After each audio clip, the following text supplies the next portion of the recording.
You know, when I proclaimed martial law, I didn't proclaim martial law alone. It is made to appear as if I just signed the decree and said, I impose martial law on each and every one of you. No. I asked the legislature to please pass a law proclaiming martial law because there was anarchy in the country. Now, let me say this. The opposition was strong, and they were members of the Security Council, and somehow they had adopted a resolution which required that there be a unanimous vote for the armed forces to be able to move. And therefore, the armed forces was immobilized. At the same time, I asked the opposition party to come and join me in a coalition government. I offered one half of the cabinet. And of course, they laughed at me and said, why should we join you? We're going to take over the government. By the time you are through with the exercise, you're dead, politically and otherwise.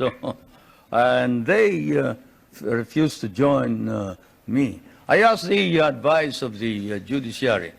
I asked the Supreme Court justices, the Court of Appeals justices, and the members of the private sector.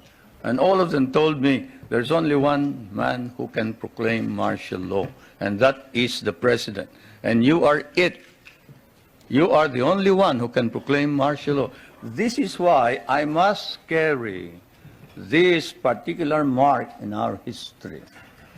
I could not have transferred it to the legislature. Why? Because the legislature did not have the power. What does the Constitution provide? The President shall be the Commander-in-Chief of the Armed Forces of the Philippines, and he may order the armed forces out to quell any disorder, riot, rebellion, invasion, insurrection, and in case of invasion, insurrection, rebellion, or imminent danger thereof, when the public safety requires it, he may suspend the privilege of the writ of habeas corpus or proclaim martial law throughout the Philippines or any part thereof. What does that provision provide? It provides that only the President can proclaim martial law. I repeat, that is why I had to assume responsibility. And I am not one for shirking duty. The people said there was necessity for proclaiming martial law. And the people said, you are the only official who can proclaim martial law. So I proclaimed martial law. And I sincerely believed that it was necessary to proclaim martial law to install order and stability because there was complete anarchy throughout the country at the time.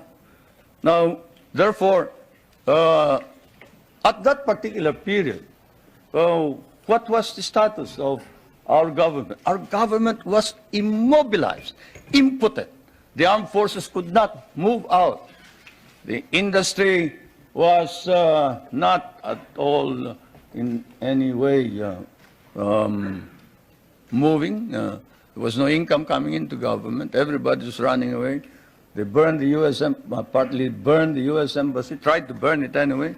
They tried to kidnap the American ambassador. American ambassador was Byroad, Ambassador Byroad. And they tried to kidnap our foreign minister, Romulo, whom you just saw today.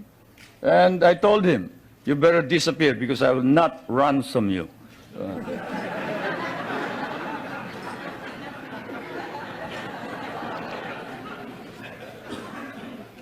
But whatever it is, they burned the Manila International Airport, they bombed the Supreme Court, they bombed the Constitutional Convention, they bombed the City Hall, they burned part of Malacanang Palace, they attempted to kidnap my children, they attempted to kill the President 8 times. There was, of course, an attempted assassination against the First Lady. You all know about that. And this required that I immediately act on it, and so I did.